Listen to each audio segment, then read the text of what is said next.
മറിയക്കുട്ടിയുടെ സ്വർണവും പണവുമാണ് കവർന്നത്. കൊച്ചുമകൻ സൈബു തങ്കച്ചനും സുഹൃത്ത് അനില ജോസുമാണ് പിടിയിൽ.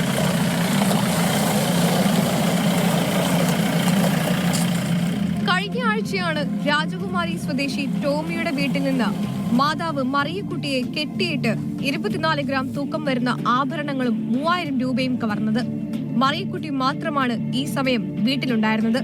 ഇവരെ ഊണുമേശയിൽ കെട്ടിയിട്ട ശേഷമായിരുന്നു കവർച്ച. മോഷ്ടാക്കൾ അലമാരയിൽ പണം തിരയുന്നതിനിടെ മറിയക്കുട്ടി കെട്ടഴിച്ച് രക്ഷപ്പെട്ടു.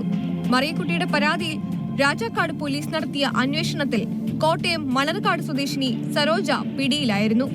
സരോജയെ ചോദ്യം ചെയ്തതിൽ നിന്നാണ് മറിയക്കുട്ടിയുടെ മകളുടെ മകൻ സൈബു തങ്കച്ചനിലേക്ക് അന്വേഷണ സംഘം എത്തിയത്. നിന്നെ ഞാൻ എങ്ങനെയാ പോറ്റി വിട്ടിട്ടുള്ളത്?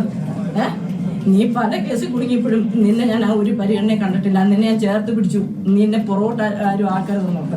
ഇന്ന് എന്നോട് വീട്ടുകാർ ചോദിച്ചു ഇങ്ങനെയുള്ളവനെ വീട്ടിൽ കയറ്റതായിരുന്നു. ഭയങ്കര വിഷമമായി പോയി. കിടന്നിട്ട് ഉറക്കം പോലും വന്നില്ല ഇന്നലെ.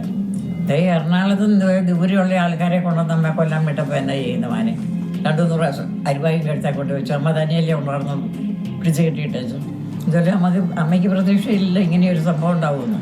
പാലക്കാട് നിന്നാണ് പ്രതികളെ രാജാക്കാട് പോലീസ് പിടികൂടിയത്. ഒരിക്കലും പ്രതീക്ഷിച്ചില്ല. കാരണമായിട്ട് ഒരു മാസം മുമ്പ് കൂടെ അവനുമായിട്ട് നമ്മളിപ്പോൾ ബന്ധപ്പെട്ടു. അവൻ എന്തെങ്കിലും ആവശ്യമുണ്ടെങ്കിൽ നമ്മൾ ചോദിക്കേണ്ട കാര്യമുള്ളൂ. അത്യാവശ്യം എല്ലാവർക്കും നല്ല നിലയിൽ ജീവിക്കുന്നവരാണ്. ബിസിനസ് പണി കാണിക്കേണ്ട കാര്യമില്ല.